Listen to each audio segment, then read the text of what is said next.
The air hums with the lazy drone of cicadas as Jasmine King steps out of her dusty blue pickup, boots crunching against the gravel lot of Red Creek shooting range.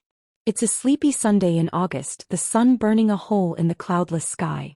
She tugs her worn ball cap lower over her braids, slinging her rifle case over one shoulder. For a moment she just stands there, breathing it in, the thick smell of gun oil and dry grass, the sharp tang of burnt powder still lingering from yesterday's contests. Her heart settles into a calm rhythm. This was supposed to be her escape. Her peace. Red Creek's an old-school kind of place. Wooden benches baked pale by the sun, a snack shack serving stale coffee, and regulars who have been coming here since their granddaddies taught them how to shoot. Most of them are older, white, and quick to size up strangers. Especially strangers who look like Jasmine. She's used to the glances. Always has been. Grew up learning how to make herself smaller in rooms that weren't built for her. But today she tells herself will be different. Today is just about her and the target. Inside the open-air building, the noise dips to a low murmur as heads turn. Conversations stutter. Jasmine keeps walking, eyes forward, heart stubbornly steady. She signs her name on the clipboard by the counter, J. King, and waits for the clerk, an older man in a faded camo jacket, to glance up. He doesn't. Instead he slides the clipboard back without a word, already laughing with a guy in line behind her like she's invisible. Jasmine exhales slowly. Fine. Let it go. Out on the firing line, the other shooters are already spread out. Mostly men, middle-aged, ball caps and flannel, thick-necked and broad. One group in particular clusters around a tall man with mirrored sunglasses and a belt heavy with trophies. Colt Morgan. Local legend. State champion. The man whose record at Red Creek has been untouched for 3 years running. Jasmine recognizes him from the flyers posted around town. Smiling wide with a rifle in hand, arms slung around a Confederate flag. He doesn't notice her yet. But his friends do. One of them, a wiry guy with a thick Texas accent, leans over and mutters loud enough for her to hear, "Guess they'll let anybody shoot these days." A ripple of laughter rolls down the line. Jasmine's cheeks flame. She forces her face blank. Just noise. Just noise. But somewhere deep in her chest, a knot tightens. She takes her place at the far end, furthest from the clubhouse, where the wooden partitions lean and the paint peels. Out of sight, out of mind. Her hands move methodically, unpacking her rifle, checking the sights, loading the magazine. She's done this 100 times. Maybe more. Still, as she settles into position, the feeling sticks. A low, gnawing certainty that this place, like so many others, wasn't made for people like her. But Jasmine King didn't come here to fit in. She came to make noise. And from the way the wind shifts, carrying the distant sound of Colt's booming laugh across the range, she knows. They have no idea what's coming. The first few shots crack across the range, sharp, mechanical. Jasmine adjusts her ear protection, lines up her sight and fires. Bullseye. She allows herself a small nod, almost invisible. Precision. Control. She's been training for this moment in secret, away from all the sneers, the whispers. Away from all the doors that slammed in her face because she didn't look like the kind of person meant to carry a rifle, much less master one. But almost immediately she feels it, the shift. It's not just the casual glances anymore. It's colder now. More pointed. Like every eye in the place is trained on her back, even as the others pretend she's not there. Another round of shots rings out. Jasmine reloads. Fires again. Dead center. This time there's a pause, just half a beat too long in the idle chatter down the line. Like they noticed. Like they didn't want to. She lets the corner of her mouth twitch into a smile. Good. Let them notice. She's resetting her stance when she hears a voice, smooth, dripping with false friendliness. Well, looky here. Little lady's got herself a lucky shot. Jasmine turns, slow and deliberate. Colt Morgan stands just a few lanes down, arms crossed, mirrored shades glinting under the brutal sun. He wears confidence like armor, heavy and impenetrable. Behind him, his buddies chuckle under their breath. Jasmine gives a polite nod and turns back to her lane. No need to feed it. No need to stir the pot. But Colt isn't done. You new round here? He drawls, sauntering closer, the gravel crunching under his boots. His voice carries that special kind of patronizing tone she's heard too many times before. The one that questions your right to even be standing there. Just here to practice. Jasmine says tight and even. Colt smiles like she's a child who just said something cute. Sure you are. Ain't no shame in beginner's luck. Lot of folks get excited their first time. A few of the men snicker low and mean. Jasmine's fingers flex around her rifle. She thinks about her father's words, don't ever let 'em know they got under your skin. That's what they want. She lines up another shot. Fires. Perfect. A low whistle rises from one of the bystanders, half impressed, half mocking. Colt's smile falters. Just a crack. But it's there. He tips his hat back, eyes glinting. Tell you what, he says loud enough for everyone to hear. We're holdin' a friendly little contest later. Little wager among locals. Winner takes the pot. Losers. Well, losers just get to say they tried. The invitation hangs in the air like bait. The unspoken part is louder. You don't belong here. Know your place. Jasmine tightens her grip on her rifle, feeling the weight of every stare pressing down on her. She doesn't answer. Not yet. Instead she fires again, another clean, brutal shot, letting her rifle do the talking. But deep in her gut she knows. This isn't going to stay friendly for long. The sun tilts lower, spilling molten gold across the firing range. Jasmine wipes the sweat from her forehead, the barrel of her rifle warm against her palms. She can feel Colt's eyes on her, calculating now, not dismissive. He wasn't expecting her to stick around, much less make shot after shot tighter, cleaner than half the men strutting around the range like peacocks. When the contest sign-up sheet gets posted by the snack shack, Jasmine doesn't hesitate. She scrawls her name down, King, in bold block letters. The man behind the counter hesitates when he sees it, lips pressing into a thin line but says nothing. When Colt sees her signature he laughs loud enough for everyone to hear. Well, look at that. Got ourselves a real sharpshooter. He flashes a grin at his friends, all of them snickering like it's already a joke. Hope you don't mind if we add a little tradition to the contest. Jasmine narrows her eyes. What tradition? Colt shrugs, all fake innocence. Just a little fun. New folks gotta shoot with our equipment. Keeps it fair. Everybody uses house rifles, not their own. Murmurs ripple through the group. Jasmine stiffens. She looks at the battered, rusted rifles lined up by the shack. Tools that look barely safe to handle, let alone compete with. She glances at her own rifle. Sleek, maintained, tuned to her body and breath after months of painstaking work. Colt sees the hesitation and smiles wider. Got it. Jasmine swallows the hot surge of anger rising in her throat. She knows exactly what this is. A trap. If she refuses, they'll say she's scared. If she accepts, she's playing a rigged game. House rules, right? Colt says loud enough to gather a crowd. Or maybe you ain't as good as you think. Jasmine's chest rises and falls. For half a second she considers walking away. Let them have their rigged little contest. But then she catches the eye of a young boy sitting near the benches. Maybe 12 years old, clutching a beginner's rifle almost too big for him. He's staring at her with wide, uncertain eyes. Jasmine sets her jaw. I'll shoot, she says evenly. But after the official rounds I want one shot. My rifle. Clean target. Colt laughs. Whatever you want, sweetheart. Ain't gonna matter. He slaps a buddy on the back, already celebrating. The first round of the contest goes exactly as expected. Jasmine's assigned rifle jams on the second shot. The sights are misaligned. Her grouping scatters wide across the target, messy and uncharacteristic. Boos and laughter rise up from the crowd. Someone mutters, figures, loud enough for her to hear. A voice in the back says something nastier. She clenches her teeth. She sees the clerk behind the shack grinning into his coffee.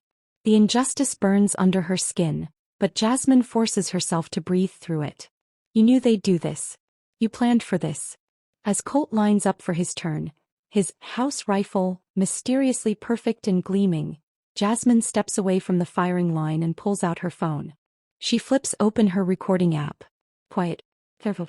Earlier, when Colt was bragging, he'd been careless, throwing around phrases like, keepin' the wrong folks humble, and traditions that matter. Jasmine had caught enough on video while pretending to check her texts. She slides the phone back into her pocket just as Colt lands a near-perfect cluster at the center of his target.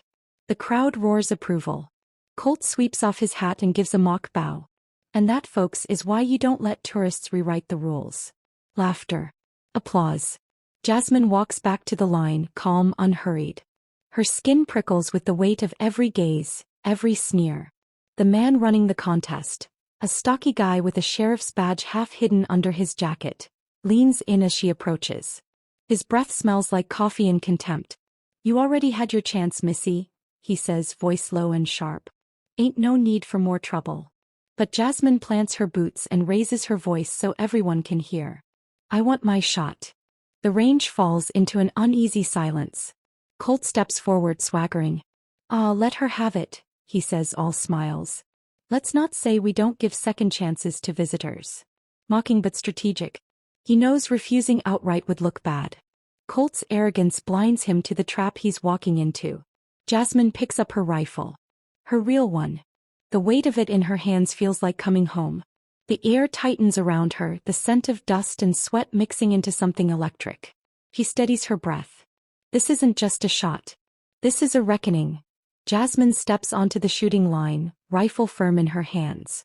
The whole range leans in, the low hum of whispered bets and chuckles swirling like gnats around her. Colt stands a few paces behind, arms crossed, mouth twisted in a smug little grin. He's already won in his mind. Jasmine can see it all over him. The way he shifts his weight, the way he taps his boot against the gravel, careless and cocksure. The contest organizer, a man she now knows as Deputy Travis Long, saunters over with a clipboard. "You get one shot," he says, barely masking his contempt. "No do-overs." "One's all I need," Jasmine says quietly. The deputy smirks and waves his hand lazily toward the battered old target set 50 yards out. It's half in shadow now, the evening sun slipping low. Jasmine breathes in deep. Fills her lungs. Her father's voice echoes in her mind, steady and sure. "Focus on what's real. Ignore the noise." She shoulders her rifle. Silence ripples across the range. Colt leans over to one of his friends, whispering just loud enough for Jasmine to hear. "Maybe we should put up a bigger target. Don't want her shooting the snack shack by mistake." More laughter. Someone hoots. Jasmine doesn't flinch. Doesn't even blink. She exhales slowly. Finger on the trigger. The world narrows to the sight, the target, the squeeze. Prick. The shot slices through the heavy air. Dead center. Perfect. For one suspended second no one says a word. Then gasps. Murmurs. Shock ripples through the crowd like a pebble dropped in still water. The kid with the beginner rifle whooped loudly from the sidelines. Colt's smile freezes on his face, the color draining slightly from his cheeks. His friends shift uncomfortably, glancing at one another. Deputy Long clears his throat awkwardly, staring at the pristine bullseye through his binoculars. "Well, it may be a fluke," Colt says too quickly. "We didn't exactly verify that rifle. Could be tricked out."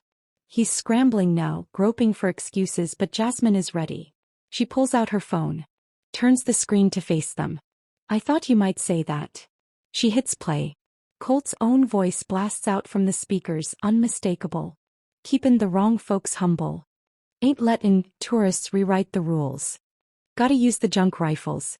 House tradition." The recording is clear. Loud. Inescapable. Gasps ripple again, this time sharper, more jagged. Jasmine lets it play for a beat longer before cutting the audio. Deputy Long's jaw tightens. He looks like he's swallowed a handful of nails. "You been rigging competitions?" Someone shouts from the back. Another voice. "Ain't that against range rules?" Colt steps forward, his face blotchy with anger.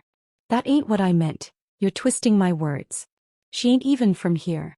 She don't know how we do things."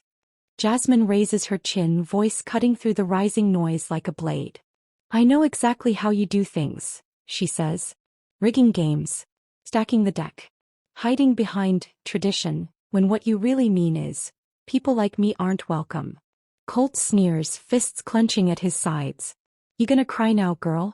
Maybe run off back where you came from." But the insult falls flat. Too many people are watching now. Not laughing. Not jeering. Watching. A man near the snack shack, the one who had laughed earlier, shifts uncomfortably, muttering under his breath. The kid with the beginner rifle stares at Colt like he's seeing him clearly for the first time. Deputy Long tries to salvage it. "Ain't no proof he rigged anything official. Just talk." Jasmine steps forward, calm and deliberate. Good thing I recorded more than just talk. She swipes through her phone, pulling up a second clip. This one from earlier when Colt was joking with the organizers about fixing the fun for the home team and keeping it white and right. She doesn't even have to play the whole thing. The words hang heavy in the air. Colt's face twists, but it's too late. His own voice is the noose tightening around his neck. Someone in the back yells, "That's enough. Throw him out." Deputy Long sputters, looking back at the growing angry crowd, and realizes he's cornered too.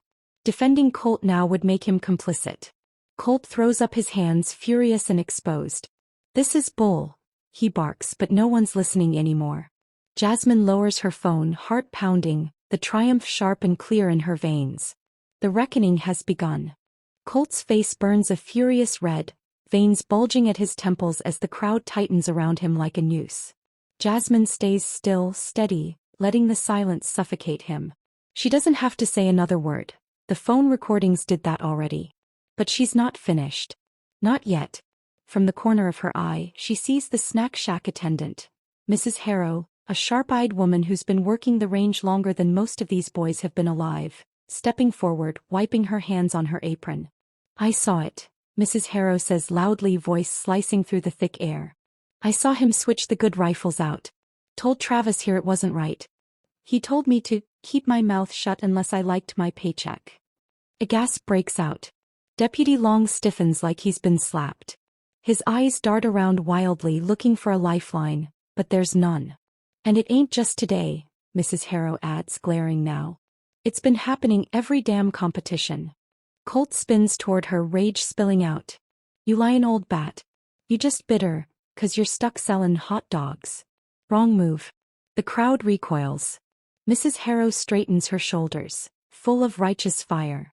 "Better to sell hot dogs honest than win medals dirty, Colt Ryman." Jasmine watches it happen, the subtle shifting of power.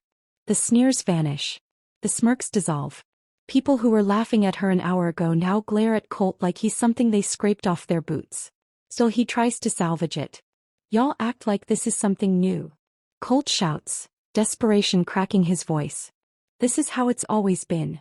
We look out for our own." Another man, a retired vet with grizzled gray hair, steps forward. "Our own?" he says, voice dangerously low. "You mean white folk? That's what you meant." Colt opens his mouth but nothing comes out. The vet jerks his thumb toward Jasmine. "Lady here shot better than any of us today. You think cheatin' her makes you a man?" Murmurs of agreement spread fast. Jasmine can feel it, momentum swinging, impossible to stop now. "Where's Range Manager Peterson?" someone demands. "I'm right here." A new voice, firm, no nonsense, booms from behind the snack shack. Manager Peterson strides forward, tall and severe, with a clipboard in one hand and a scowl etched deep across his face. He stops dead center between Jasmine and Colt. "I reviewed the footage from today's cameras when I heard some noise over the intercom," Peterson says, raising the clipboard. "Guess what? Cameras don't lie." He flips a switch on his tablet, pulling up security footage. He holds it high, angling it so others can see. Clear as day. Colt and Deputy Long swapping Jasmine's rifle for a busted old one behind the equipment shed. Jasmine doesn't move. She doesn't even breathe. He doesn't have to. Peterson turns his icy glare on Colt. "You're banned," he says. "Effective immediately. You and Travis both. You're stripped of all competition titles. You'll get a trespass notice first thing tomorrow."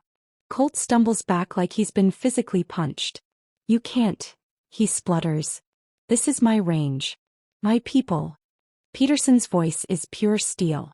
"No. It's a public facility. And you just made damn sure everyone knows what kind of man you are." The deputy tries to intervene, holding up his badge weakly. "I'm law enforcement." "You were," Peterson snaps. "Not anymore." And just like that, the final nail drives home. Somewhere in the crowd, someone starts clapping. Slow, steady. Then another. Then another. Until the range echoes with applause, thunderous, rising like a wave. Jasmine doesn't smile. She simply stands there, centered, breathing in the justice she fought for. Colt breaks. He shoves through the crowd, cursing under his breath, shoving past people who now step deliberately out of his way like he's contagious. No one calls after him. No one stops him. He's alone. Exposed. Ruined. Deputy Long slinks after him, head ducked low, the weight of disgrace pressing him into the dirt. As they disappear into the parking lot, Jasmine finally lowers her rifle, the tension bleeding out of her muscles. Mrs. Harrow approaches, nodding once with a small, approving smile. "You done us proud, honey," she says. "Took guts to stand up to them." Jasmine glances around, at the kid still clutching his beginner's rifle, at the retired vet, at the strangers now nodding at her with respect instead of suspicion. Maybe they hadn't changed today, but they were forced to see. And sometimes that's the beginning of everything. She slings her rifle over her shoulder and turns her face toward the sunset. For the first time that day, the weight of being different feels like a crown, not a burden. By Monday morning, Colt Ryman's name is everywhere. Local news stations replay the footage from Peterson's tablet on loop. Colt swapping rifles, Travis Long laughing along, the ugly slur Colt muttered under his breath when he thought no one could hear. The sheriff's department releases a terse statement announcing Travis Long's immediate suspension pending investigation. Peterson files formal trespass orders. The shooting league strips Colt of every trophy, every medal. Years of swagger and bragging, gone overnight. And the best part? None of it comes from Jasmine's mouth. The truth stands on its own. At the coffee shop downtown, people glance up when Jasmine walks in. Some look guilty. Others nod respectfully. One woman, a stranger in a plaid jacket, stops her by the cream counter. I judged you," the woman says, voice cracking. "I'm sorry. Thank you for what you did." Jasmine accepts the apology with a quiet nod. Not because it erases the hurt, but because change, like healing, starts with acknowledgement. Out at the range, things shift too. Mrs. Harrow replaces Travis at the equipment booth. Peterson installs 2 new cameras, directly over the gear racks, and a big laminated sign reading "Zero tolerance for discrimination." Period. New faces show up. Black families, Hispanic teens, even a Muslim father teaching his daughter how to aim. People who might never have dared before. The air feels different now. Sharper. Cleaner. One afternoon, Jasmine is packing up after a session when the grizzled veteran, the one who called out Colt, approaches her. He holds out a battered medal, an old tournament prize from his younger days. "I want you to have this," he says. Jasmine hesitates. "I didn't win it. You earned it." Simple words. Heavy meaning. She accepts the medal with careful hands. The metal feels cool against her palm, but inside, warmth blooms. When she drives home, windows down, sun dipping low on the horizon, she lets herself smile. Not a small, cautious smile. A real one. A victorious one. Because this wasn't just about her. It was about every whispered, "You don't belong here." Every double standard. Every unseen hand tipping the scale. Not anymore. Her phone buzzes beside her on the seat. A new email from Peterson. An invitation. "We'd like you to teach a fundamentals class for beginners. Range safety, marksmanship, sportsmanship. Paid position." Jasmine laughs out loud, the sound startling a flock of birds into flight. She taps out a reply. "I'd be honored." In the mirror, her reflection catches her eye, steady gaze, proud shoulders. The world hadn't changed overnight. But a crack had been made. And cracks, given time, split mountains apart. At home, she tacks the vet's medal to her corkboard, right beside a photo of her late grandfather. A quiet man who'd taught her to shoot, telling her, "Precision is patience." She whispers now, almost a prayer. "I'm still here, Grandpa. And they see me now." Outside, the stars blink on one by one. Steady. Brave. Unstoppable. Just like her.